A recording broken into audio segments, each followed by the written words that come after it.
الحمد لله المبدئ المعيد الغني الحميد ذي العفو الواسع والعقاب الشديد من هداه فهو سعيد السديد ومن أضله فهو البعيد التريد يعلم ما ظهر وما بطن وما خفي وما علن والصلاة والسلام على سيد الأنبياء خاتم النبيين أنيس الغريبين راحة العاشقين مراد المشتاقين سيد العرب والعجم سيد الأولين والآخرين سيدنا وحبيبنا نبينا وكريمنا ومولانا محمد صلى الله عليه وسلم عبده ورسوله بالهدى ودين الحق أرسله أما بعد فأعوذ بالله السميع العليم من الشيطان اللعين الرجيم بسم الله الرحمن الرحيم ورفعنا لك ذكرك. وعن جبير بن مطعم عن أبيه قال قال النبي صلى الله تعالى عليه وسلم إن لي 5 أسماء أنا محمد وأنا أحمد وأنا الماحي الذي يمحو الله بي الكفر وأنا الحاشر الذي يحشر الناس على قدمي وأنا العاقب أي لا نبي بعدي متفق عليه. ببركة إن الله ملائكته يصلون على النبي يا أيها الذين آمنوا صلوا عليه وسلموا تسليما. اللهم صل على سيدنا مولانا محمد خاتم الجود والكرم وآله وصحبه وبارك وسلم صلاة وسلاما عليك يا سيدي يا رسول الله. فمبلغ العلم فيه أنه بشر وأنه خير خلق الله كلهم فانسب إلى ذاته ما شئت من شرف فانسب إلى قدره ما شئت من عظم. دعا إلى الله فالمستمسكون به مستمسكون بحبل غير منفصل وأبيض يستسقى الغمام بوجهه ثمال اليتامى عصمة للأرامل. مولاي صل وسلم دائما سرمدا على حبيبك خير الخلق كلهم. اللہ کی حمد و ثنا نبی کریم صاحب التکریم باعث تخلیق ارض و سما صلی اللہ علیہ وآلہ وصحبہ وبارک وسلم کی بارگاہ مقدسہ میں انتہائی محبت و عقیدت کے ساتھ درود و سلام پیش کرنے کے بعد تمام تعریف اللہ وحدہ لا شریک کے لیے ہے. میں مسجد حاضہ کے جملہ منتظمین کا بے حد قلبی طور پر مشکور ہوں، ممنون ہوں کہ اس مبارک محفل میں مجھے انہوں نے مدعو کیا اور سید عالم صلی اللہ علیہ وسلم کی مدح و شان کا مجھے شرف ان کے ذریعے حاصل ہوا. مسجد کے امام صاحب، دیگر علماء کرام اور مہربانین جو یہاں موجود ہیں، میں ان کا بھی بے حد مشکور ہوں کہ انہوں نے یہاں پر تشریف آوری فرمائی اور آپ حضرات بھی دور دراز سے سفر کر کے یہاں پر آئے ہیں. اللہ رب العالمین آپ کا آنا، آپ کا یہاں پر بیٹھنا اپنی بارگاہ میں مستجاب و مقبول فرمائے اور ہمارے سینوں کو علم دین کے حصول کے لیے اور اسلام کے سچے اور پاکیزہ شستہ اور شائستہ نظریات کے حصول کے لیے کشادہ اور شرح فرمائے. حضرات گرامی، وقت کے اختصار کو مربوط رکھتے ہوئے میں نے بخاری شریف سے ایک بلکہ بخاری مسلم دونوں میں ایک بڑی مبارک حدیث مبارکہ ہے سید عالم صلی اللہ علیہ وسلم کی مدح و شان کے حوالے سے، بلکہ میں یوں کہوں گا اس کی گونج ختم اللہم صلی علی سیدنا مولانا محمد بن وسلم صلاۃ و سلام علیک یا رسول اللہ. بلکہ میں یوں کہوں گا کہ یہ عقیدہ رسالت کا ایک بڑا خوبصورت تعارف ہے اور ذات مصطفی، ذات مصطفیٰ کریم علیہ الصلوۃ والتسلیم کے تعارف اور کامل انٹروڈکشن اور کامل پہچان ذات مصطفیٰ کریم صلی اللہ علیہ وسلم کی اس حدیث میں حضور نے خود مرحمت فرمائی. اس حدیث کے ترجمے سے پہلے میں نے قرآن کریم کی ایک بڑی مشہور اور معروف سورۃ سورہ انشراح کی ایک آیت کریمہ پڑھی ہے جو یقیناً ہر عاشق مصطفیٰ، ہر مسلمان کے دل پر رقم ہوتی ہے. اور اگر کوئی اس کی تلاوت کرنا بھی نہیں جانتا لیکن اگر اس کے سامنے پڑھ دیا جائے تو وہ اس کے مضمون سے ضرور واقف ہو جاتا ہے. وَرَفَعْنَا لَكَ ذِكْرَكَ. اس کا ایک معنی تو عموماً میرے دوستو ہم یوں کرتے ہیں، یقیناً اکثر مقتدر علماء سے آپ نے اس کی تفسیر سماعت کی ہے، یقیناً مقابل قبول ہے، ہمارے لیے سعادت کی بات ہے. اور ظاہر سی بات ہے یہ آیت کریمہ ایسی ہے کہ جس کی جتنی تشریح کی جائے اور جس قدر حب مصطفی سے سینہ شرح ہوتا ہے اس کو اتنی تمیز اور پہچان حاصل ہو جاتی ہے. یعنی کائنات تو ختم ہو سکتی ہے اور یقیناً لوگوں کی زبانیں تھک سکتی ہیں، لیکن ورفعنا لک ذکرک کی تفصیل جمع نہیں ہو سکتی، اس کا احاطہ نہیں ہو سکتا، یہ مبالغہ نہیں، حق ہے۔ 1400 سال سے مفسرین میں علم بلاغت کو دیکھ لیں، علم تاریخ کو دیکھ لیں، جس علم کا اگر آپ دیکھیں ہر طریقے سے اس آیت کی تشریح کی ہے۔ پھر اللہ رب العالمین ایسے مفکرین کو پیدا فرماتا ہے، ان کے ذہنوں میں ایسے پاکیزہ شستہ اور شائستہ نکات عطا فرماتا ہے کہ پھر وہ تمام پر ایک غالب اور اغلب ہو جاتی ہے۔ تو گویا کہ یہ آیت کریمہ حضور علیہ السلام کی محبت اور تعریف کا ایک بہت بنیادی عنوان ہے۔ وَرَفَعْنَا لَكَ ذِكْرَكَ، اور اس صحابہ کا طریقہ بھی ابھی میں عرض کروں گا۔ صحابہ کرام قرآن مجید فرقان حمید کی آیتوں کو چنا کرتے تھے حضور کی مدحت اور تعریف کے، اور قطعاً ان کے پیشانی پر نہ بل آتا تھا، نہ ان کے ذہنوں میں خیال آتا تھا کہ کہیں خدا کے ذکر سے تو غافل نہیں ہو رہے، بلکہ وہ جانتے تھے کہ ذکر مصطفیٰ ہی ذکر خدا ہے۔ تو ایک تو یہ آیت کریمہ اس فاسد خیال کو ہٹاتی ہے، اس برے خیال کو ہٹاتی ہے جو توحید کو خراب کرنے کے لیے اور توحید کی چاشنی اور اس کے مفہوم کو سمجھنے کے لیے شیطان بعض دفعہ ایسے وسوسے پیدا کر دیتا ہے کہ ہم توحید کی اصل چاشنی کو نہیں سمجھ پاتے۔ اور صحابہ کرام رضوان اللہ علیہم اجمعین کا عمل یہ بتاتا ہے کہ توحید کا حصول اسی سے ہوتا ہے کہ حب مصطفیٰ ہی وہ ذریعہ ہے جو توحید کے پیغام کو دل میں لے کر آئے۔ اب میرے دوستو، قرآن کہتا ہے ورفعنا لک ذکرک، اس کی عموماً تعریف اور اس کا عموماً ایک ترجمہ کر دیا جاتا ہے ہمارے وہاں سے کہ حبیب ہم نے آپ کے ذکر کو آپ کے لیے بلند کر دیا ہے، ہم نے آپ کے ذکر کو آپ کے لیے بلند کر دیا ہے۔ اس کا کئی معنی ہو سکتے ہیں۔ ایک معنی یہ ہے کہ یہ عالم اسباب ہے اور ہر چیز سبب کے تحت ہوتی ہے، تاثیر خدا کی ہوتی ہے، ظاہر سبب میں ہوتی ہے۔ بارش خدا دیتا ہے لیکن وہ ظاہر بادلوں کے ذریعے ہوتی ہے، پیاس خدا بجھاتا ہے لیکن ظاہر وہ پانی کے ذریعے ہوتی ہے، بھوک خدا ختم کرتا ہے، ظاہر وہ اناج کے ذریعے ہوتی ہے۔ یعنی یہ عالم اسباب ہے، اس میں آپ توسل کا تو انکار ہی نہیں کر سکتے۔ جس کی عقل اس کو بہت دور لے جا کر گمراہ کرے وہ وسیلے کا انکار کر سکتا ہے۔ یہ عالم اسباب ہی عالم وسیلہ ہے، ٹھیک ہے۔ سب سے پہلی بات تو یہ ہے، ایک بات تو عالم اسباب ہونے کے حوالے سے یہ ہے کہ اللہ رب العالمین تاثیر مرحمت فرماتا ہے لیکن سبب کے جامع میں عطا فرماتا ہے۔ یہاں پر ایک جملہ میں لوٹ کر پیچھے آتا ہوں، ہمارے پاکستان کی سرزمین پر ایک بہت بڑی شخصیت گزری ہے، فاتح مرزائیت اور قادیانیت، اعلیٰ حضرت پیر بہلوی شاہ صاحب رضی اللہ تعالیٰ، بہت بڑا نام ہے علمی تحقیق کا۔ تو ان سے ایک دفعہ کسی نے یہ سوال کیا، ان کے فتاووں میں بھی ہے، ان کی کتابوں میں بھی ہے، یہ سوال کیا کہ حضرت آپ اللہ سے بھی مدد مانگتے ہیں اور اولیاء سے بھی مدد مانگتے ہیں؟ تو فرمایا جی مانگتے ہیں، دونوں سے مانگتے ہیں۔ تو کیا یہ کانسیپٹ کچھ کلیئر کریں گے؟ فرمایا میں یہ کہتا ہوں کہ جو مدد میں اللہ سے مانگتا ہوں وہ ولیوں سے نہیں مانگتا، اور جو میں ولیوں سے مانگتا ہوں اللہ سے نہیں مانگتا۔ سمجھ رہے ہیں آپ؟ جو مدد پیر بہلوی شاہ صاحب فرماتے ہیں، یہ پیر میں اس لیے کہہ رہا ہوں کہ وہ نجیب الطرفین پیر ہونے کا رنگ انہیں پر چڑھتا ہے، ایک، اور دوسری بات علم ظاہر اور باطن کے وہ عظیم عالم ہیں کہ ان کی کتابیں آج بھی موجود ہیں الحمدللہ، اور ہمارا سر فخر سے اس لیے بلند ہے کہ وہ اہل سنت کے امام، وہ علم کی وراثت ہمیں یہاں نظر آتی ہے جب بریلی میں امام محمد رضا کے پاس نظر آتی ہے، وہیں پر سرکار دو عالم صلی اللہ علیہ وسلم کے بیٹے اور ناموس رسالت کے دوسرے سینٹر کا تحفظ کرنے والی پیر بہلوی شاہ صاحب کی شخصیت۔ تو آپ سے کسی نے پوچھا، یہ عالم اسباب کی بات چلی ہے تو میں ضمن ایک نقطہ آپ کی خدمت پیش کر رہا ہوں، تو کسی نے پوچھا کہ آپ ولیوں سے بھی مدد مانگتے ہیں؟ تو فرمایا بھائی جو مدد میں ولیوں سے مانگتا ہوں وہ خدا سے نہیں مانگتا، اور جو خدا سے مانگتا ہوں ولیوں سے نہیں مانگتا۔ اس نے کہا حضور سمجھ میں نہیں آیا۔ فرمایا پانی پیو۔ جب اس نے پانی پی لیا تو آپ نے فرمایا پیاس کس نے بجھائی؟ کہنے لگی اللہ نے۔ تو کہا پانی کیوں پیا؟ پیاس کس نے بجھائی؟ کہا جی اللہ نے۔ تو کہا پھر پانی کیوں پیا؟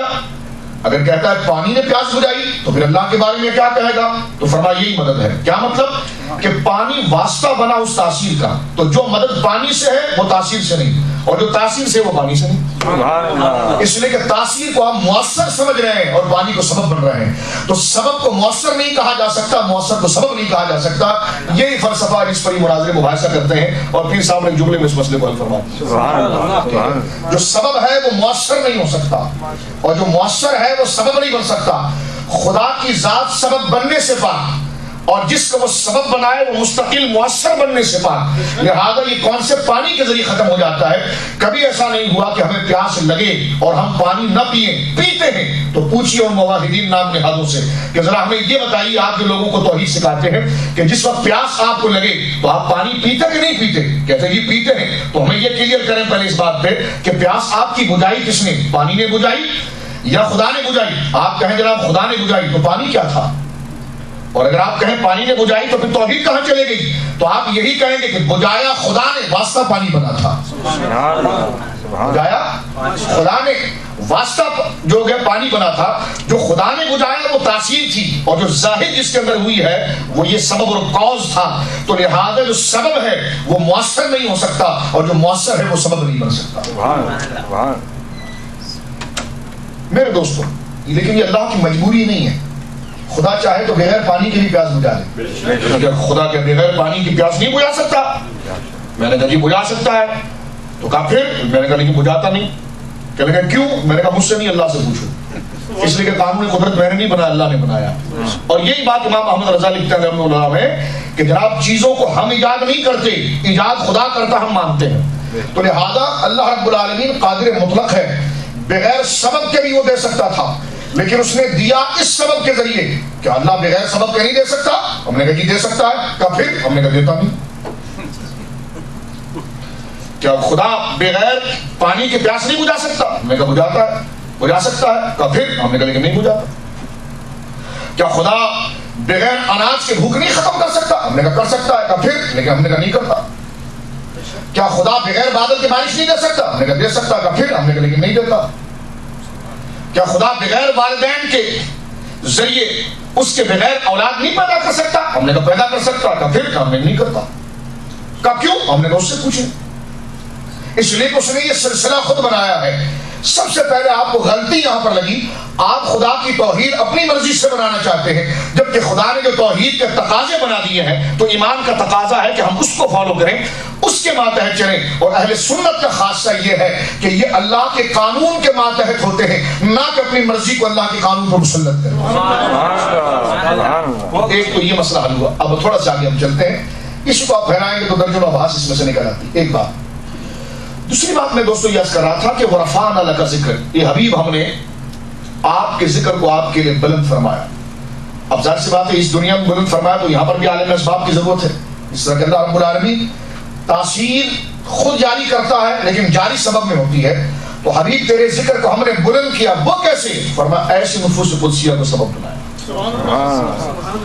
ایسے وجود کو ہم نے سبب بنایا، اور ان کے ذریعے محبوب تیری تعریف کو ہم نے عام کیا. لہذا ذکر مصطفیٰ میں یہ سعادت سامعین اور قاری کو ملتی ہے کہ اس کا وجود اس وقت ورفان کے ذکر کا سبب بن جاتا ہے کہ اس کے ذریعے خدا بلند کرتا ہے، لیکن بلند کرتا ہے اس کے ذریعے. تو ذکر مصطفیٰ کی افادیت اور اس کا کمال اتنا ہے کہ اللہ رب العالمین جسے اپنے محبوب کے ذکر کی سعادت بخشتا ہے تو دراصل اس کے وجود کو سبب بناتا ہے اپنے محبوب کے ذکر کو عام کرنے کے. اور میرے دوستوں یہ ہر ایک کے لیے بھی نہیں. مثال کے طور پر ایک اور حدیث یاد آ رہی ہے. یہ موضوع تو ایسا پوری رات ہم بیٹھے تو چلتا رہے گا. مسلم شریف کے اواخر کے اندر یہ حدیث موجود ہے. حضور علیہ السلام فرماتے ہیں کہ روحیں آپس میں ایک لشکروں کے مانند ہیں. روحیں آپس میں لشکروں کے مانند ہیں. آج دنیا میں آپ کو کوئی چیز اچھی لگتی ہے، کوئی چیز بری لگتی ہے، یہ آپ کے جسم کی صفت ہی نہیں ہے، یہ روح کی صفت ہے. کسی چیز کا اچھا لگنا، کسی چیز کا نہ لگنا. روح جسم سے نکل گئی تو یہ نہیں کہیں گے کہ حاجی عبداللہ صاحب، لوگ کہیں گے میت پڑی ہے. اس لیے کہ روح نکلی تو نام بھی گیا، روح نکلی تو نام بھی گیا، تعارف بھی گیا. پھر کہتے ہیں میت رکھی ہوئی ہے. تو اصل انسان کا تعارف جو ہے وہ کلمہ اس کن اور روح کے ذریعے ہے. تو انسان کس چیز کو پسند کرتا ہے، کسی رشتے کو پسند کرتا ہے. مثال کے طور پر کسی آدمی سے آپ اچانک کبھی ملتے ہیں اور اس سے آپ کو پیار ہو جاتا ہے. تو دراصل حضور علیہ السلام اس کی منطق بیان کرتے ہیں، اس کی اصل سبب کو بیان کرتے ہیں. فرماتے ہیں آقا علیہ السلام، اور یہ عقلیات نہیں ہیں بلکہ حضور کی طرف سے بھیجی گئی وہ نقلیات ہیں کہ جو قطعیات سے ثابت ہیں، حضور کی زبان مبارک سے ثابت ہیں. سرکار دو عالم صلی اللہ علیہ وسلم فرماتے ہیں ایک شخص وہ ہے جس کو حضور کے ذکر میں بڑی لذت آتی ہے. ایک وہ ہے جو یا کا نعبد و یا کا نستعین کے علاوہ کوئی آیت پڑھتا ہی نہیں ہے. اس کا ہم کہتے ہیں کہ ورفعنا اللہ کا ذکر بھی پڑھا کریں آپ. یہ بھی قرآن ہے. ان اللہ و ملائکتہ یصلون علی النبی بھی قرآن ہے. وما ارسلناک الا رحمۃ للعالمین بھی قرآن ہے. تو آپ کی تقریر تو شروع ہوتی تو ایاک نعبد و ایاک نستعین، اس کے علاوہ بھی تو قرآن ہے، ذرا یہ بھی پڑھ لیا جائے. اور تقاضا یہ ہو کہ بندہ توحید کے تقاضے کو بھی ادا کرے اور رسالت کے تقاضے کو بھی ادا کرے. بسا اوقات میں مسجدوں میں دیکھتا ہوں کہ ایک آیت لکھی ہوتی وَأَنَّ الْمَسَاجِدَ لِلَّهِ فَلَا تَدْعُوا مَعَ اللَّهِ أَحَدًا. قرآن کی آیت ہے، ہمیں اعتراض نہیں ہے اس پر، لیکن میں پوچھنا چاہتا ہوں کہ اس سے آپ لوگوں کو کیا ذہن دینا چاہتے ہیں. اس کے نیچے ترجمہ لکھا ہوتا ہے وَأَنَّ الْمَسَاجِدَ لِلَّهِ فَلَا تَدْعُوا مَعَ اللَّهِ أَحَدًا. یہ کنفیوژن ہے تھوڑی جو میں دور کر رہا ہوں اور اس کے بارے میں اپنی گزارشات درج کر رہا ہوں کہ وَأَنَّ الْمَسَاجِدَ لِلَّهِ فَلَا تَدْعُوا مَعَ اللَّهِ أَحَدًا. اس کا ایک ترجمہ جو بگاڑ کر بھونڈا کیا جاتا ہے وہ یہ ہے کہ یہ مسجدیں اللہ کا گھر ہے، اس میں اللہ کے علاوہ کسی کو یاد نہ کرو. ایک ترجمہ یہ کیا جاتا ہے، حالانکہ ترجمہ بنتا ہی نہیں، یہ ترجمہ بنتا ہی نہیں. وَأَنَّ الْمَسَاجِدَ فَلَا تَدْعُوا کا معنی، یہ تدعو کا معنی بنتا ہی نہیں ہے. ٹھیک ہے، قرآن کہتا ہے وَأَنَّ الْمَسَاجِدَ لِلَّهِ فَلَا تَدْعُوا مَعَ اللَّهِ أَحَدًا. مسجد کے اوپر لکھ دیا جاتا ہے اور اس کا ترجمہ نیچے لکھا جاتا ہے یہ اللہ کا گھر ہے، اس میں اللہ کے علاوہ کسی کو نہ پکارو، اللہ کے سوا کسی کو نہ یاد کرو. تو میں نے کہا جی آیت تو ٹھیک ہے، ترجمہ کچھ گڑبڑ ہے. کہنے لگے اس میں کیوں گڑبڑ ہے؟ ہم نے کہا یہ معنی جو آپ نے کیا نا کہ یہ اللہ کا گھر ہے، اس میں اس کے سوا کسی کو یاد نہ کرو. تو میں نے کہا یہاں تو حضرت ابراہیم کو بھی یاد کرتے ہیں، نبی پاک کو بھی یاد کرتے ہیں، پیغمبروں کو بھی یاد کرتے ہیں، ولیوں کو بھی یاد کرتے ہیں. مولوی صاحب اگر آپ کا نام لے نہ لے تو آپ ہی ناراض ہو جاتے ہیں. تو لہٰذا تو یہ آپ کے نام کی بغیر بھی تو توحید کامل نہیں ہوتی. تو آپ یہ آیت تو صریح آپ کے خلاف بھی جا رہی ہے کہ یہ اللہ کا گھر ہے، اللہ کے گھر میں اللہ کے علاوہ کسی کا نام نہ لو. یہ بات تو ٹھیک ہے. تو ہم نے کہا دیکھیں یہ مکی صورت ہے تو اس میں کیا بتایا جا رہا ہے؟ فرمایا جا رہا ہے وَأَنَّ الْمَسَاجِدَ لِلَّهِ، یہ مسجدیں صرف خدا کو سجدہ کرنے کی جگہ ہے. فَلَا تَدْعُوا مَعَ اللَّهِ أَحَدًا، اس میں خدا کے ساتھ کسی اور کی عبادت ہوگی نہیں. اس لیے کہ اگر اس آیت کو عام رکھیں کہ نہیں اللہ کے سوا کسی کا ذکر مسجد میں نہیں ہوگا، تو میں نے کہا پھر وَرَفَعْنَا لَكَ ذِكْرَكَ کو ساتھ میں ملا کے تفسیر بیان کریں آپ، کیونکہ یہ بھی آیت اسی خدا کی اور یہ آیت بھی اسی خدا کی، جس میں اس نے کہا وَرَفَعْنَا لَكَ ذِكْرَكَ، حبیب تیرے ذکر کو ہم نے بلند کیا ہے. اور وہاں تم کہہ رہے ہو مسجدوں میں خدا کے علاوہ کسی کا ذکر نہیں ہو سکتا. وہ اذانیں بھی اس رب کی طرف سے، یہ آیت بھی اس رب کی طرف سے ہے. پتا چلا کہ قرآن کی ایک آیت سے عقیدہ نہیں ثابت ہوتا، اس مضمون کی ساری آیتیں سامنے رکھنی پڑتی ہے اور پھر اس میں قدر مشترک کو دیکھ کر عقیدہ بیان کیا جاتا ہے. اور وہ عقیدہ کیا ہے کہ عبادت تو خدا کی ہوگی اور محبت اللہ کے بعد مصطفیٰ سے بھی ہوگی. اس کو آپ بدعت کہتے تھے لیکن قرآن نے اس کو حل کیا ہے، قرآن نے اس کو واضح کیا ہے. میرے دوستو حضور فرماتے ہیں کہ روحیں ایک لشکر کے مانند ہوتی ہیں. اور سرکار دو عالم صلی اللہ علیہ وسلم فرمایا کہ انسان جسم میں اس کی روح آنے سے پہلے یہ روحیں جسم سے پہلے بنائی گئی. فضل بریلوی علیہ الرحمٰن کی ملفوظات میں اس بات پہ اشارہ فرمایا ہے کہ کچھ روحیں ایسی ہیں جن کو جسم ملے گا بھی نہیں، کچھ روحیں ایسی ہیں جو جسم پا جائیں گی اور کچھ روحیں ایسی ہیں جن کو جسم نہیں ملے گا. یہ اللہ کی حکمت قاہرہ اور باہرہ ہے. لیکن یہ بات درست ہے کہ انسان کی روح، ہماری روح ہمارے جسم میں آنے سے پہلے ایک عالم میں تھی، عالم ارواح، اور اس میں وہ روحیں ایک لشکر کے مانند ایک دوسرے سے ملتی تھی. وہاں جس کو پیار ہوا دنیا میں اس کو یہاں پیار ہو گیا. وہ روحیں جہاں ایک دوسرے سے جس سے وہ اجنبی تھی دنیا میں گھر میں اس کے پیدا ہو جائے تب بھی اجنبی ہے. تو لہذا آج ذکر مصطفی سے قرار اہل سنت کو اگر آ رہا ہے اور ذکر اولیاء سے آ رہا ہے تو یہ تقاضا بدن کا نہیں بلکہ روح کا ہے. وہاں پر بھی روح ذکر مصطفیٰ کر رہی تھی اور قدم غوث اعظم پر لوٹ رہی تھی، یہاں پر بھی ذکر مصطفیٰ کر رہی ہے اور یاد غوث اعظم میں اپنے وقت گزار رہی ہے. تو یہ فضلوں سے نہیں کر سکتا. آپ کہیں گے آپ یہ آیتیں پڑھتے، میں نے کبھی میں فاروق اعظم کا عقیدہ پڑھتا ہوں، دیکھیں صحابہ کا عقیدہ، یہی آیتیں کچھ لوگ پڑھیں تو ان کو سمجھ میں نہ آئے، یہ آیتیں حضرت عمر پڑھیں تو جھومنے لگ جائیں. کیا مطلب؟ کہ ذوق پہلے روحوں کو ملا تھا اس لیے دنیا میں بھی لذت باقی رہی. جو روحیں پہلے سے مصطفیٰ سے آشنا نہ تھی پوری توحید پلا دیجیے وہ آشنا نہیں ہو سکتی ہے، اس لیے کہ اس دنیا میں پڑھنے کا کوئی اعتبار نہیں ہے، یہ اس دنیا سے ملنے کا اعتبار ہے. اور اللہ کا کتنا بڑا فضل ہے. یہ لفاظی نہیں کر رہا میں اور نہ یہ میں تقریری جوش کے اندر آپ کے پاس مبالغہ پیش کر رہا ہوں. میں نے آپ کے سامنے دلیل اصل اور اس کا ماخذ پیش کیا ہے، اس سے یہ نتیجہ اخذ کر رہا ہوں میں آپ کے سامنے. تو خدا کا کرم کتنا ہے میرے دوستو، اگر پوری زندگی ہم سجدے میں گرے رہے تب بھی ہم اس کا شکر کما حق ادا نہیں کر سکتے. اس لیے کہ چلو دنیا میں کوئی نیک کام کر لے تو ہم یہ کہہ سکتے ہیں آپ کو اس نیکی کا اجر ملا، لیکن اس وقت تو عمل تھا ہی نہیں، صرف روحیں تھی. خدا نے جس کو چاہا اپنی مرضی سے اٹھا کر محبوب کے قدموں میں ڈال دیا اور خدا نے جس کو پسند نہیں کیا دور کر دیا. تو شکر ادا کرے اس رب کا کہ اگر خدا نخواستہ الیاذ باللہ ہماری روحوں کو خدا اٹھا کر اپنے محبوب کے قدموں میں نہ ڈالتا تو ہمیں یہ قرآن کیا دیتا اور یہ سنت کیا دیتی. آج ہمیں اگر قرآن و سنت فیض دے رہی ہے تو یہ خدا کا ہم پر پہلا فضل تھا ہماری روحوں کو کہ خدا نے بغیر کسی عمل و دعا کے اپنی مرضی سے ہماری روحوں کو اٹھا کر اولیاء کے قدموں میں ڈال دیا. یہ شکر کا وہ تناظر ہے, شکر کی وہ فکر ہے میرے دوستوں, جسے ایمان کی قدر ہو اور جسے موت ایمان پر آنے کی قدر ہو, جسے جنت کا اشتیاق ہو اور جسے رب کے دیدار کا اشتیاق ہو, جسے فی مقعد صدق عند ملیک مقتدر کے مرتبے کا مقام پتہ ہو, وہ جھوم جاتا ہے کہ واقعی میں مولا یہ جو دنیا میں آنے کے بعد انعامات کی جو بارشیں وہ تو ہیں, لیکن اصل میں مولا کریم جو تو نے ہماری روحوں کو اٹھا کر محبوب مصطفیٰ کے قدموں میں ڈال دیا تھا, اس وقت تو نہ ہم نے کوئی دعا کی تھی نہ کوئی عمل کیا تھا, محض تیری مرضی تھی. تو واہ مولا تیرا شکر ہے, تیرا شکر ہے, تیرا شکر ہے کہ تو نے ہمیں بدبختوں میں شمار نہیں کیا, محبوب کے غلاموں میں ڈال دیا. ورفعنا لک ذکرک. اے حبیب ہم نے تیرے ذکر کو تیرے لیے بلند فرمایا. یہ فکر کی بات ہے میرے لیے اور آپ کی. جب حضور کی نعت پڑھیں, حضور کی نعت سنیں تو اس فکر سے پڑھیں, تو اصل ہمیں اس سرمایے کا, اصل اس دولت کا, اصل اس چاشنی اور لذت کا اندازہ ہوگا کہ ہم جو کام کر رہے ہیں یہ آج نہیں کر رہے, یہ پہلے بھی کرتے تھے. یہ آج نہیں کر رہے ہیں, یہ ہم پہلے بھی کرتے تھے. جو میرے امام نے کہا نا, حشر تک ڈالیں گے پیدائش مولا کی دھوم. یہ فکریں لے کر روحیں آتی ہیں اور پھر ان کے وجود کے ذریعے اللہ رب العالمین کائنات میں اپنے محبوب کی محبت کا انقلاب پیدا کرتا ہے. وہ چاہے بریلی میں ہو, گورنا میں ہو, سرہند میں ہو, خیر آباد میں ہو, وہ آتے مختلف جگہوں پر ہیں, کام ایک ہی مشن کا کرتے ہیں. ان میں کوئی فرق نہیں ہوتا, وہ کام ایک ہی مشن کا کرتے ہیں, اور وہ مشن ہے عزت مصطفیٰ, ناموس مصطفیٰ اور تعظیم مصطفیٰ. فرمایا ورفعنا لک ذکرک. حبیب تیرے ذکر کو ہم نے تیرے لیے بلند کیا. اس کو تیسرے مرحلے میں اگر ہم لے جائیں تو حضرت قاضی بیضاوی, ہمارے وہاں درسی کتابوں کے اندر یہ ان کا ایک اصول پڑھایا جاتا ہے. ناصر ملت والدین حضرت امام قاضی بیضاوی علیہ رحمہ کی بڑی مشہور ہے تفسیر بیضاوی کے نام سے, وہ پڑھائی جاتی ہے, اور وہ مقدمہ ہے. قرآنی اصول کے بنیادی پرنسپل اور اصول اس میں بیان کیے جاتے ہیں.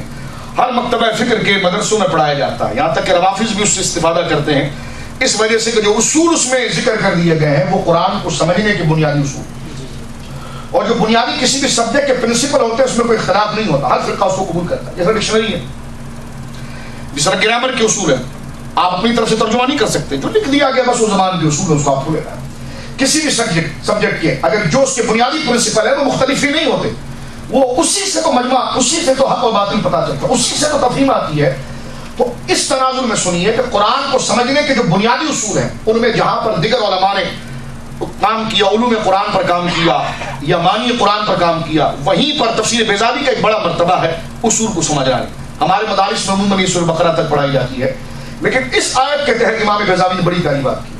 فرماتے ورفعنا لک ذکرک. ترجمہ میں نے آپ کے سامنے کیا, حبیب ہم نے آپ کے ذکر کو بلند کیا. قاضی بیضاوی کہتے ہیں یہ کوئی ترجمہ ہے, اور میں ڈھنگ کا ترجمہ کرو, قرآن کے الفاظ اور معنی کی طرف غور کرو. تو میں نے کہا یہ کیا ترجمہ کرے, یعنی عالم یوں سمجھیے کہ ایک لحاظ سے قلبی اشتیاق سے ان سے پوچھا تو ان کی روح نے یقیناً فیض دیتے ہوئے یہی فرمایا کہ ترجمہ یہ نہ کرو کہ محبوب تیرے ذکر کو بلند کیا, بلکہ یوں کہو کہ محبوب تیرے ذکر کو کثرت, شدت, مبالغے کے ساتھ بلند کیا.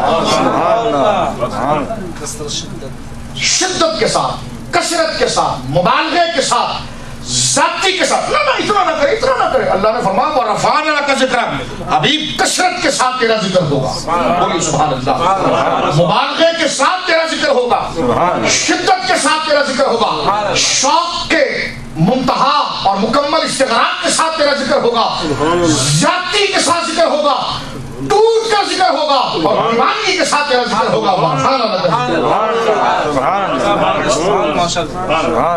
بہت خوب. کون حضور کے ذکر پر قید بندہ سکتا ہے.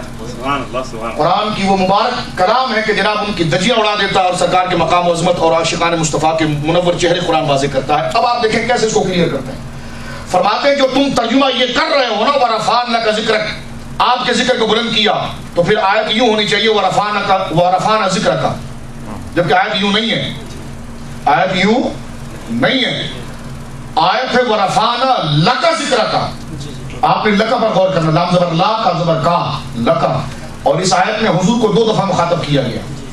ایک تو لکا کے ساتھ جو کاف ہے, ٹھیک، اس میں حضور کی طرف خطاب ہے.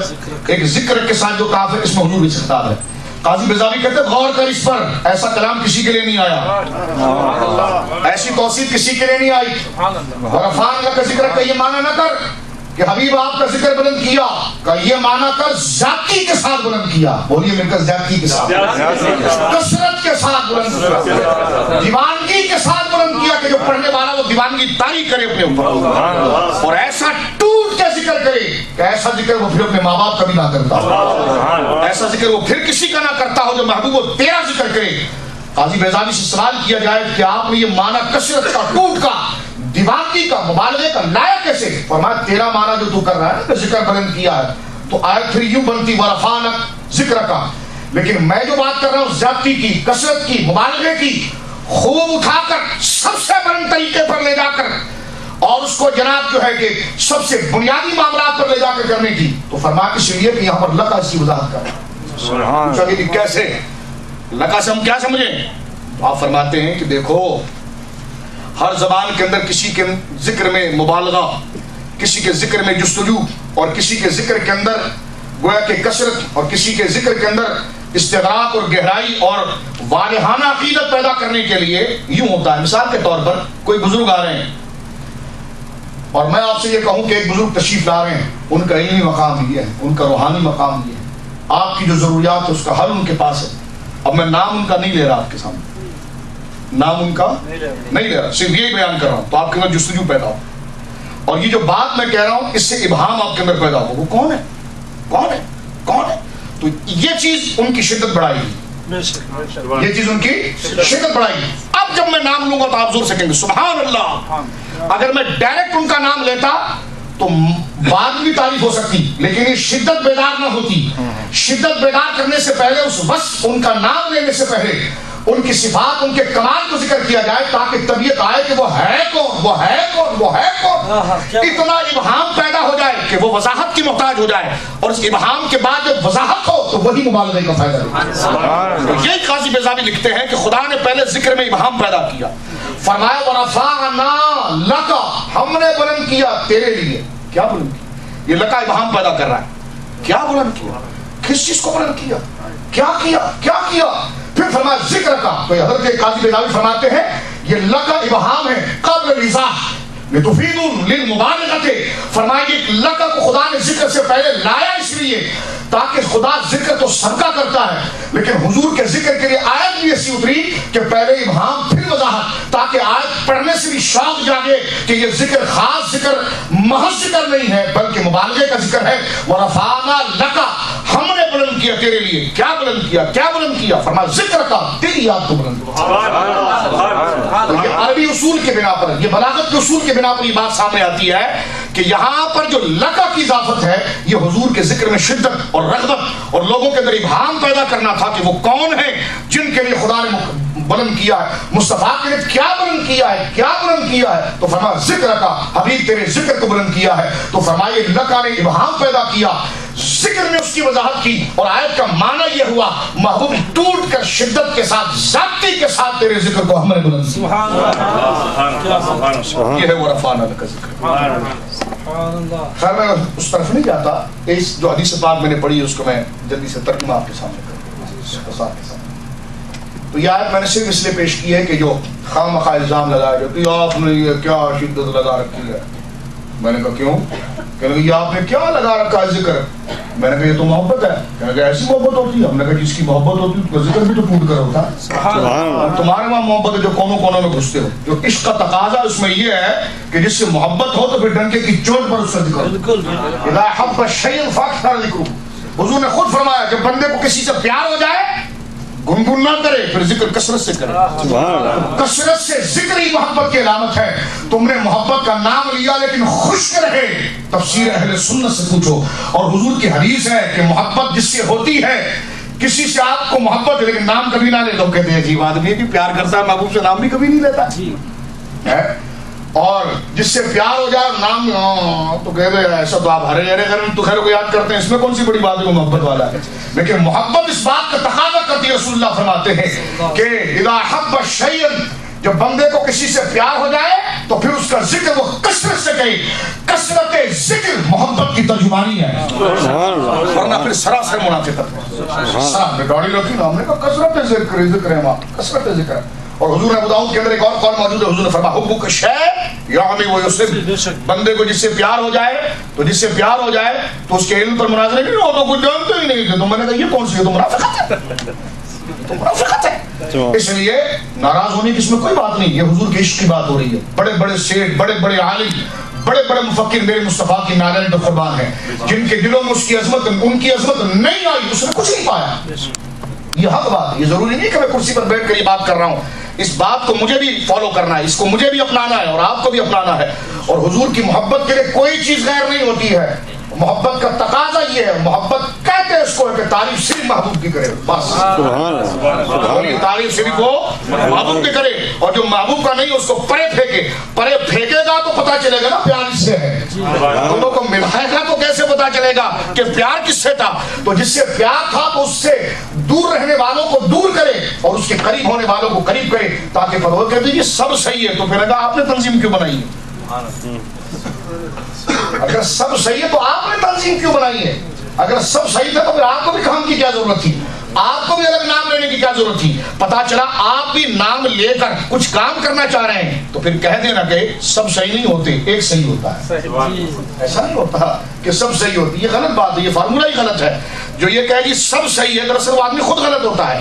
اس لیے کہ اگر سب صحیح ہوں تو کفر ایمان کا فرق کیسے ہوگا، محبت و بغض کا فرق کیسے ہوگا، رات و دن کا فرق کیسے ہوگا، جنت و دوزخ کا فرق کیسے ہوگا، صراط الذین انعمت علیہم اور غیر المغضوب علیہم ولا الضالین کا فرق کیسے ہوگا؟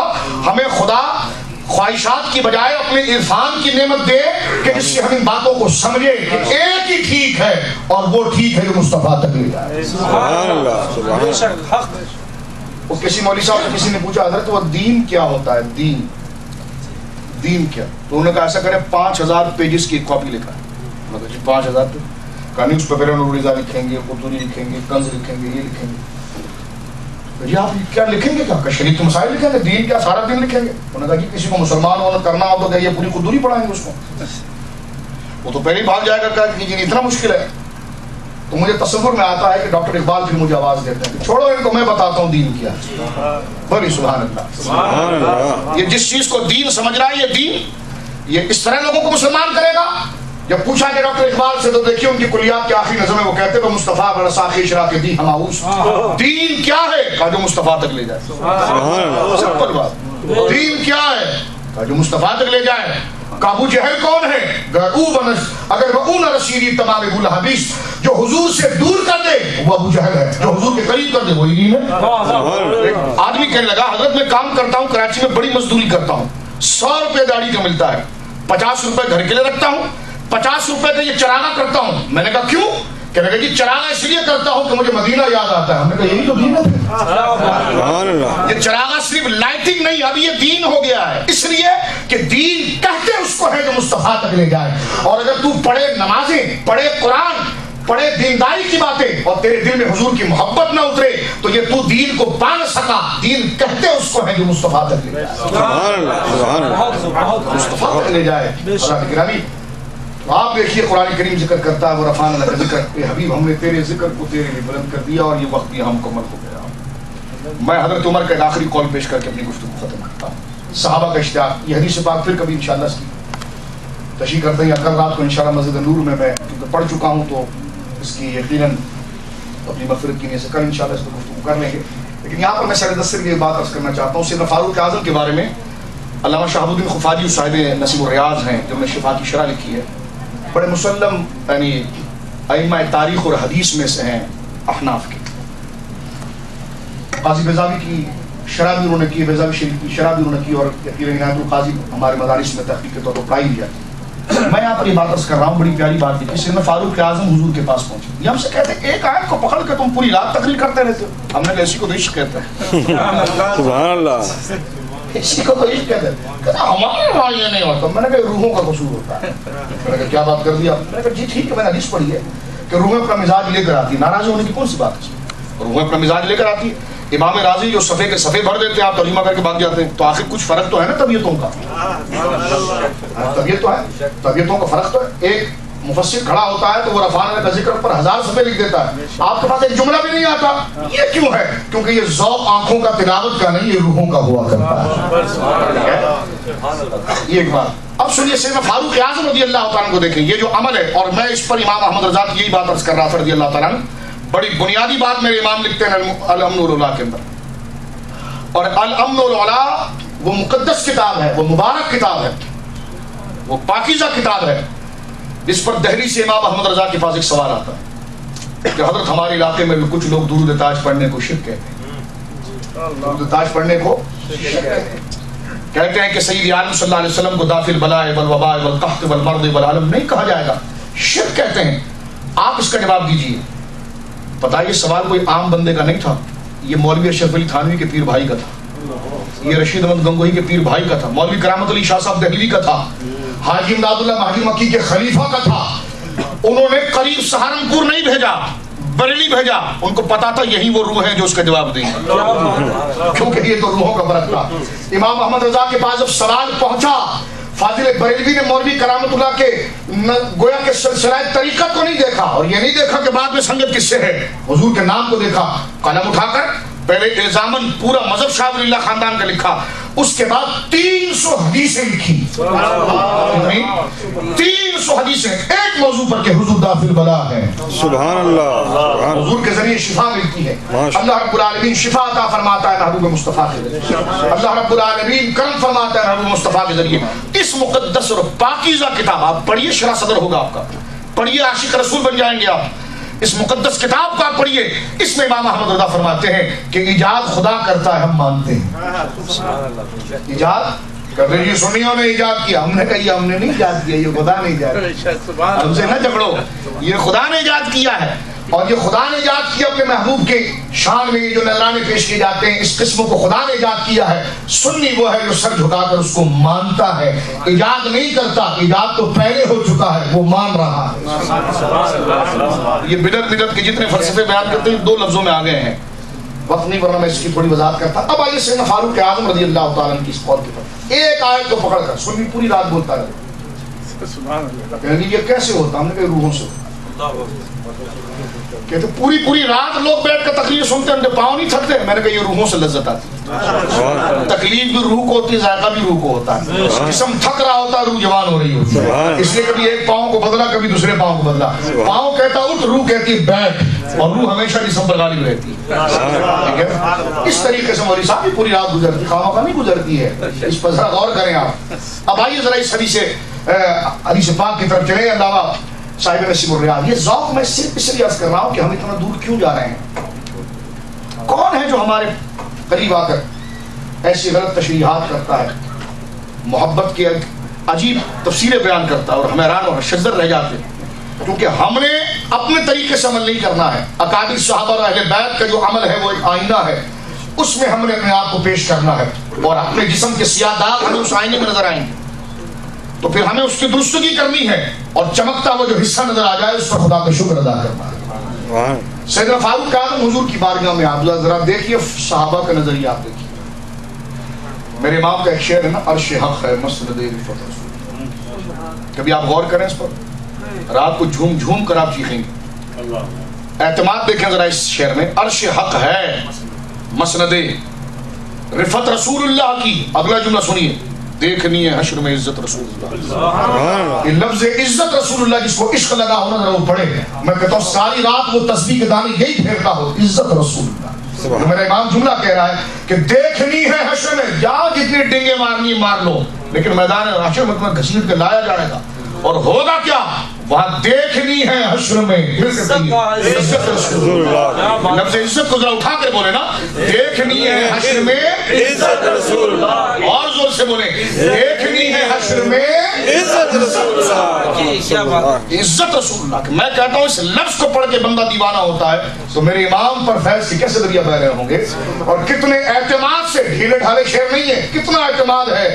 دیکھنی ہے حشر میں عزت رسول اللہ کی. یہ عقیدہ جس کو مل جائے وہ یقیناً جیتے جی جنتی ہو گیا. جسے حضور کی تعظیم اور حضور کی تقریم کو قبول کرنے کے لیے اس کا قلب کشادہ ہو جائے، شرح ہو جائے، اسے جیتے جی گویا کہ جنت مل گئی ہے. سیدنا فاروق اعظم حضور کے پاس آتے ہیں اور بڑے مسرور ہیں. آقا نے فرمایا عمر کیا ہوا؟ حضور میں نے 2 آیتیں پڑھی اور آپ کی شان کو میں دیکھ رہا ہوں اور میں حیرت میں ہوں کہ اللہ نے آپ کو کیا مقام عطا فرمایا. آقا نے فرمایا کیا دیکھ لیا تم نے؟ مولوی صاحب کہتے ہمارے وہاں رمضان میں نا ترجمہ قرآن ہوتا ہے. میں نے کہا صحابہ ایک ہی آیت تو پوری زندگی گزارتے ہیں. تو بھاگم بھاگی کرتا رخ تو صحیح ذرا ایک آیت ورفان لک ذکر اس کو ذرا نبھا لے. ماشاءاللہ. وانت حل بهذا البلد کو ذرا نبھا لے. کیا بات. لعمرک انہم لفی سکرۃ یعمہون کو ذرا نبھا دے. بندہ آگے چلتا ہی نہیں ہے, یہیں پر ساری زندگی تمام ہو جاتی ہے. سیدنا فاروق اعظم وہ عظیم مفسر ہیں میرے آقا فاروق اعظم بولیے رضی اللہ تعالی. سنیے سیدنا فاروق اعظم جنہوں نے شاہ ولی اللہ نے بھی رسالے میں لکھا کہ 11 سال حضور کے آگے بیٹھے ہیں. جس سورہ بقر کو ہم آدھے گھنٹے میں پڑھتے ہیں آپ نے 11 سال اس کو سمجھا ہے. انکار حدیث والوں سے ہم پوچھتے ہیں کہ اگر سمجھنا تھا, اگر قرآن سب کے سمجھ میں آتا تھا اور تم کے پاس چھوٹی سی گرامر تھوڑا صرف و نو کے قاعدے آپ پڑھ لیں یہ پڑھ لیں پھر آپ قرآن کا ٹرانسلیٹ خود کر سکتے ہیں, بڑی بہترین ٹرانسلیشن کر سکتے ہیں. میں نے کہا حضرت عمر کو تو گرامر کی بھی ضرورت نہیں تھی, وہ تو خود عربی تھے اور عربی النسل تھے, قریشی تھے اور قرآن ان کے ہی لب و لہجے اور رعایت پر اترا ہے. لیکن قرآن اتر رہا ہے 11 سال صرف حضور سے سورہ بقرہ سمجھ رہے ہیں. تو پتا چلا قرآن کو سمجھنے کے لیے صرف عربی کافی نہیں, سب سے پہلے تعلق ہے مصطفیٰ. کیا بات ہے. سب سے پہلے نسبت مصطفیٰ ہے. سیدنا فاروق اعظم رضی اللہ تعالیٰ نے جب میرے دوستوں 11 سال حضور سے صرف سورہ بقرہ سمجھی اور جب حضور کی کامل شاگردی کی اختیار کی اور تفسیر کو اپنے سینے میں لیا تو ان کا ایک بڑا سرخ اونٹ تھا, اس کو ذبح کیا اللہ کی راہ اور اس پر شکر کا نذرانہ آپ نے پیش کیا. حضرت فاروق اعظم رضی اللہ تعالیٰ عنہ وارضاہ عنہ تو یہ وہ ہے جو سینہ مصطفیٰ سے فہم قرآن کو کشید کرنے والے لینے والے. بولو سبحان اللہ.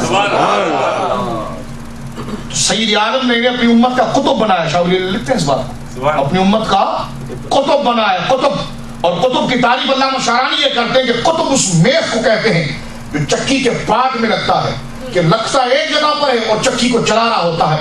قطب وہ وجود ہے جو کائنات میں ایسا راسخ ہوتا ہے کہ اس کے سبب سے بارشیں ہوتی ہیں, اس کے سبب سے اولادیں پیدا ہوتی ہیں, اس کے سبب سے امن ہوتا ہے. اور شاہ ولی اللہ لکھتے ہیں کہ سید عالم صلی اللہ علیہ وسلم نے اپنے ان چاروں خلفاء کو اپنی باطنی نعمت عطا فرمائی اور منصب قطبیت فاروق اعظم کو عطا فرمایا. اور تزکیہ ایسا کیا, فرمایا عمر جی حضور, فرمایا تیرے سائے سے شیطان بھاگتا ہے. سبحان اللہ. یہ ترجمہ کرتے وَإِمَّا يُنْسِيَنَّكَ الشَّيْطَانُ, اگر آپ کو شیطان بھلا دے. میں نے کہا شرم آنی چاہیے آپ کو, یہ ترجمہ ہوتا ہے حضور کے لیے. وَإِمَّا يُنْسِيَنَّكَ کاف کی ضمیر ہے نا, تو میں نے کہا یہ قرآن ہر ایک گھر میں تو خیر کا ترجمہ, ہر ایک کی قوت نہیں کہ ترجمہ کرتا پھر اس کا, کاف ضمیر ہے نا. تو ہم نے کہا کاف ضمیر کو دیکھ کر اس کو خطاب حضور کی طرف کریں گے. جو حضور کے نالین کو چاٹنے والے عمر ہیں ان کے قریب شیطان نہیں آتا. سبحان اللہ, سبحان اللہ. تو حضور کی نالین کو چاٹنے والے, حضور کے نقوش قدم کو چومنے والے عمر ہیں, شیطان ان کے قریب نہیں آتا. تو وَإِمَّا يُنْسِيَنَّكَ الشَّيْطَانُ کاف کی ضمیر حضور کی طرف کیسے ہو سکتا ہے؟ عشق لگا نہیں, اس لیے قرآن میں بھی تم بہک رہے ہو. سب سے پہلے کسی مرشد کے پاس بیٹھ کر چنگاری عشق مصطفیٰ لگاؤ, پھر قرآن کو بھی چومو گے. کہتے ہیں قرآن کو کیوں چومتے ہیں؟ ہم نے کہا حضور کی عظمت کی کتاب ہے. قرآن تو نہیں چومتے. تو میں نے کہا تمہیں خدا کی کتاب ہونے کے باوجود بھروسہ نہیں ہوا, یہ حضور کے ذریعے ہمیں ملا تو عشق اتنا ہوا ہمیں کہ ہم اس کو چومنے لگ گئے کہ حضور کے ذریعے ملا. تو یہ ساری چیز لے جاتی ہے کس طرف؟ عشق. یہ عشق لے جاتا ہے. اب سنیے سیدنا فاروق اعظم رضی اللہ تعالیٰ عنہ جب سرکار کی بارگاہ میں آیا, عرض کرنے لگے یا رسول اللہ, میں نے سرکار نے فرمایا عمر کیوں اتنے مسرور ہو, اتنے خوش ہو؟ کہا یا رسول اللہ صلی اللہ علیہ وسلم میں نے ان 2 آیتوں کو دیکھا اور میں حیران ہوں کہ اللہ نے آپ کو کیا مرتبہ اور مقام عطا فرمایا. فرمایا کیا دیکھا ہوں؟ تو فرمایا پہلی آیت تو میں نے یہ دیکھا لعمرک انہم لفی سکرۃ یعمہون, اے حبیب مجھے تیری عمر اور سراپا کی قسم, ان کافروں کے تانوں پر کان نہ دھر, یہ اس طرح اپنی گمراہی میں بھٹکتے رہیں. سرکار نے فرمایا کیا سمجھا اس پر؟ فرمایا کہ قد بلغ من فضیلتک عند اللہ تعالی ان اقسم بحیاتک دون سائر الانبیاء. حضور آپ کا مرتبہ خدا کی بارگاہ میں اتنا بڑھ گیا. حضرت عمر کہتے ہیں ایک آیت کو لے کر قد بلغ من فضیلتک عند اللہ تعالی, آپ کی فضیلت اور عظمت خدا کی بارگاہ میں اتنی بڑی ہوئی ہے. ان اقسم بحیاتک, اللہ آپ کی عمر کی قسم اٹھاتا ہے دون سائر الانبیاء, کسی نبی کی عمر کی قسم نہیں اٹھاتا. اور کیا دیکھا تم؟ کہ حضور وانت حل بہذا البلد. بولی سبحان اللہ. یہ صحابی کی تفسیر ہے. ایسی تفسیر آپ کو صرف اہل سنت میں ملے گی. یہ مزاج بھی ہے, یہ مزاج بھی ہے. مکہ کی قسم ہے, مکہ کی قسم ہے, اور مکہ شہر کی قسم ہے, آپ یہاں ہوتے ہیں. میں نے کہا ہوتے ہیں نہیں, صحیح ترجمہ کر وانت حل بہذا البلد.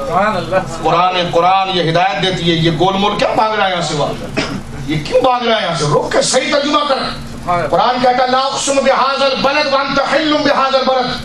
سیدنا فاروق اعظم یہ آیت لے جاتے ہیں, جواب قسم بن رہا ہے یہاں پر, اس قسم بلد کی جواب یہاں پر بن رہا ہے, اور وہ ذوالحال ہو کر یہ حال بن رہا ہے, اور کہا جا رہا ہے کہ لا اقسم بہذا البلد وانت حل بہذا البلد.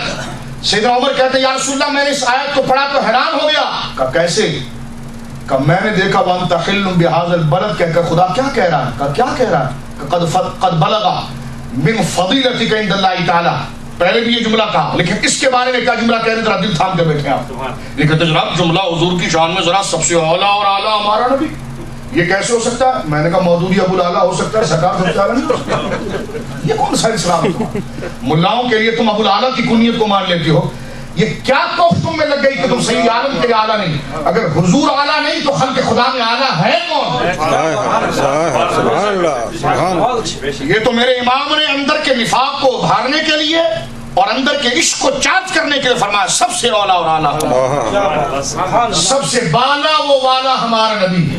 خلق سے اولیاء, خلق سے اولیاء, اولیاء سے رسول, اور رسولوں کا آقا ہمارا نبی. سبحان اللہ. جو درجے ذکر کیے ہیں میرے امام نے تو عقیدہ سکھایا ہے. اب آپ دیکھیے حضرت فاروق اعظم کہتے ہیں حضور میں نے سورہ بلد کی آیت جب دیکھی جس کا معنی یہ کہ لا اقسم بہذا البلد وانت حل بہذا البلد, محبوب ہمیں شہر مکہ کی قسم. کیوں قسم ہے؟ تو آگے اللہ فرماتا وانت حل بہذا البلد, وانت حل بہذا البلد. سیدنا عمر کہتے ہیں یا رسول اللہ اس آیت کو دیکھ کر, میں گفتگو ختم کر رہا ہوں, اس آیت کو دیکھ کر میں جھوم گیا. فرمایا حضور نے کیا دیکھا اس آیت میں آپ نے؟ سیدنا عمر کہتے ہیں قد بلغ من فضیلتک عند اللہ تعالی, آپ کی فضیلت یا رسول اللہ اللہ کی بارگاہ میں اتنی بڑھ گئی کہ ان اقسم بتراب قدمین, ہے وہ خدا لیکن آپ کے پاؤں کے نیچے جو مٹی لگے خدا اس کی بھی قسم اٹھاتا ہے. سبحان اللہ, یہ ہے سبحان اللہ, سبحان اللہ. سیدنا فاروق اعظم کا عقیدہ لفظ آپ سنیں کہ اقسم بالتراب قدمین, یا رسول اللہ وہ خدا آپ کے وجود, آپ کے نالین, فرما اس کے نیچے جو مٹی لگے مٹی لگے مصطفیٰ کے پاؤں کے نیچے اٹھائے عرش والا خدا اس کی قسم. سبحان اللہ, سبحان اللہ. یہ ہے مقام مصطفیٰ.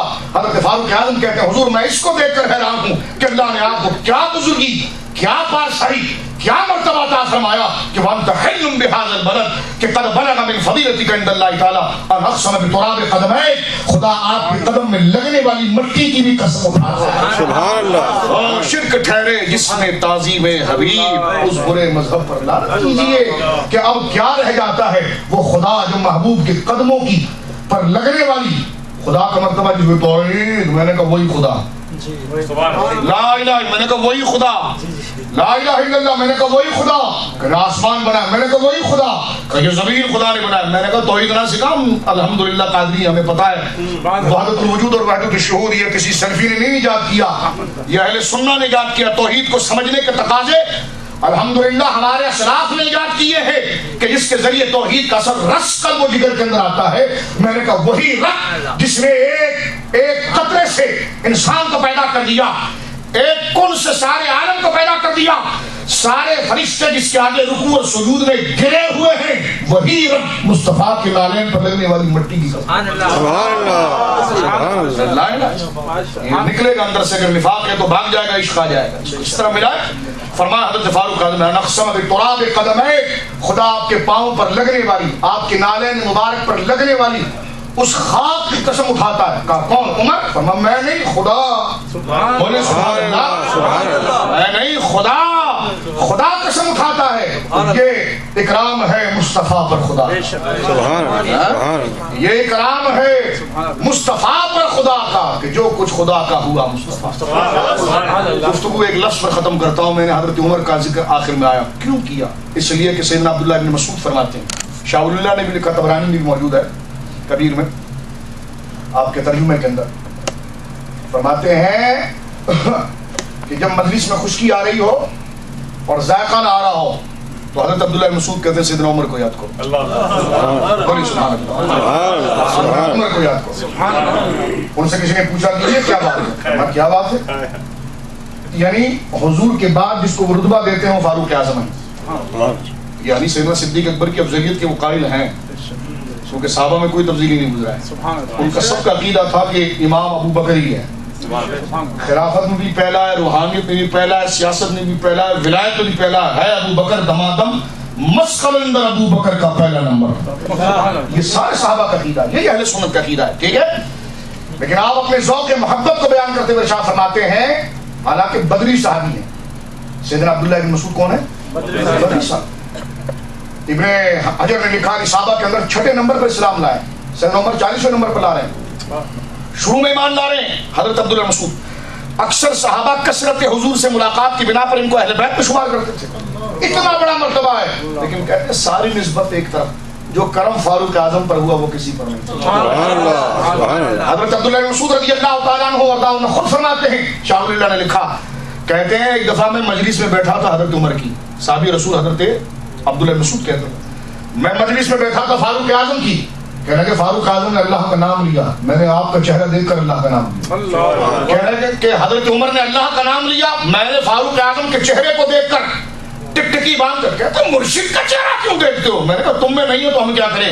یہ دیکھیں یہاں پر لکھا ہوا ہے کہ میں نے عمر کا چہرہ دیکھ کر, کہتے ہیں حضرت عبداللہ مسعود جب اللہ کا نام لیا تو میرے سینے میں اللہ کی محبت کا سمندر جاگا. کہتے ہیں وہی نام میں پورا سال لیتا رہا, لذت وہ نہ آئی جو حضرت عمر کے چہرے کو دیکھ کر پڑھنے میں آئی. کسی شاگرد نے ان سے پوچھا آپ بڑی محبت کرتے ہیں حضرت عمر سے؟ فرمایا ہاں. اس مجلس میں خیر نہ اترے فاروق اعظم, اس مجلس میں برکت نہ ہو تو سیدنا عمر کا ذکر کریں. فرمایا کوئی اس کو آپ اس کی کوئی سمری بیان کر سکتے ہیں, کوئی خلاصہ کر سکتے ہیں اس کا؟ فرماتے ہیں ہاں. کہ وہ کیسے؟ اب آپ دیکھیں کیسے کرتے ہیں. سنی عشق میں کہتا ہے سگے غوث و رضا, سب لکھ رہے ہیں. تو میں نے کہا لفظ پر نہ اٹکنا, آگے بھی چل, آگے بھی چل. تو اس کا معنی مفہوم کوئی استعارہ, کوئی زبان ہے, کوئی دماغ ہے تمہارے پاس, کوئی مجاز, کوئی استعارہ, کوئی تشبیہ, کوئی محبت کچھ ہوتی بھی ہے کہ نہیں ہوتی ہے؟ نہیں ہوتی تو تمہارے سمجھ میں نہیں آئے گا. جاؤ کہ نہیں آپ نے سگ لکھا, کہ یہاں تو کتے کی بڑی تعظیم ہے, اگر ہمارے وہاں تو بڑا سمجھا جائے. کہا کہ وہ مجھے کچھ کہنے لگا کہ جناب جو ہے کہ وہ اولاد نہیں جتنا کتے سے پیار. لیکن میں نے کہا یہ جو کہا نا سگے مدینہ یا سگے غوث و رضا, کہنے کہ آپ نے اپنے آپ کو کتا لکھ دیا. میں نے کہا آپ نے اپنے مولانا کو شعر لکھا تھا, وہ کس جنگل میں پائی جاتی؟ کہنے کہ ایسی بات نہ کریں. میں نے کہا کیوں؟ شعر جب لکھ دیا تو آپ کس جنگل میں؟ کہا جرات ہے ان میں. تو میں نے کہا جہاں شعر سے تو مجھے لگا کہ جناب ان کا منہ بھی سبڑا ہوگا, دمبی ہوگی, اور مسجد میں 4 پاؤں سے وہ آتے ہوں گے اور پھر شیروانی پہن کے مولانا بن جاتے ہوں گے. کہنے کہ نہیں یہ مطلب نہیں, آپ توہین کر رہے ہیں. تو میں نے کہا جی میں توہین نہیں کر رہا, مفہوم سمجھ رہا ہوں. یہ شعر اہل حدیث اور شعر سلویہ ہے کیا چیزیں؟ یہ شعر ہوتا کیا؟ کہنے کہ نہیں وہ جرت مراد ہے. تو میں نے کہا سر سے بھی وفاداری مراد ہے, سر سے بھی وفاداری مراد ہے. اور دیکھیں حضرت عبداللہ مسعود کا قول اس پر نص. کسی نے پوچھا آپ حضرت عمر سے محبت کرتے ہیں, گفتگو کو ختم کر رہا ہوں, جملے کو یاد رکھیں. یہ عشقیہ جملے ہوتے ہیں, کیونکہ یہ تو اصول ہے نا کہ اصطلاحات بندہ اپنی طرف سے ایجاد کر سکتا ہے. فلا مناقشہ فی الاصطلاح, یہ ہمارے وہاں اصول لکھا جاتا ہے کہ اصطلاح کے کسی بھی جو ہے کہ کوئی بھی ٹرمز, کسی چیز کی بھی کوئی ٹرمز, اس کا کوئی نام لکھنے میں کوئی حرج نہیں ہے, اس کا کوئی عنوان لکھنے میں کوئی حرج نہیں ہے. صرف و نو کے لیے کوئی قرآن کی آیت تو لکھی کہ یہ خاص ہوتا ہے, یہ اسم ہوتا ہے, یہ فعل ہوتا ہے, یہ حرف ہوتا ہے, یہ تو بنایا نا لوگوں نے. یہ ماضی ہوتا ہے, یہ مستقبل ہوتا ہے, یہ خبر ہوتی ہے. یہ کوئی قرآن میں آیا تھا کہ یہ ماضی اس کو کہتے ہیں, مستقبل اس کو, لیکن لوگوں نے یہ اصول بنایا تو اس کی اصطلاحیں بنائی, اس کی اصطلاحیں بنائی. تو عشق کی اصطلاح ہے سگ اپنے آپ کو کہنا, یہ عشق کی اصطلاح ہے سگ اپنے آپ کو کہنا. اور اس کا اصول آپ سنیے صحابی رسول حضرت عبداللہ بن مسعود سے. طبرانی معجم الکبیر میں روایت موجود ہے.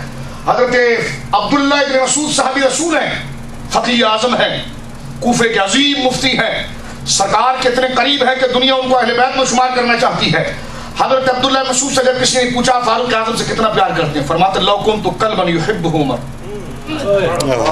فرماتے کہ تم مجھ سے یہ پوچھو کہ میں حضرت عمر سے کتنا پیار کرتا ہوں, تو کہتے لو کنت اعلم قلبا يحبه عمر, اگر مجھے یہ پتا چل جائے کہ فلاں کتا حضرت عمر کی گلی سے بار بار جاتا تھا, اور اس لیے کہ وہ حضرت عمر سے محبت کرتا تھا، واللہ لأحببتہ، تو میں اس کتے سے بھی پیار کروں۔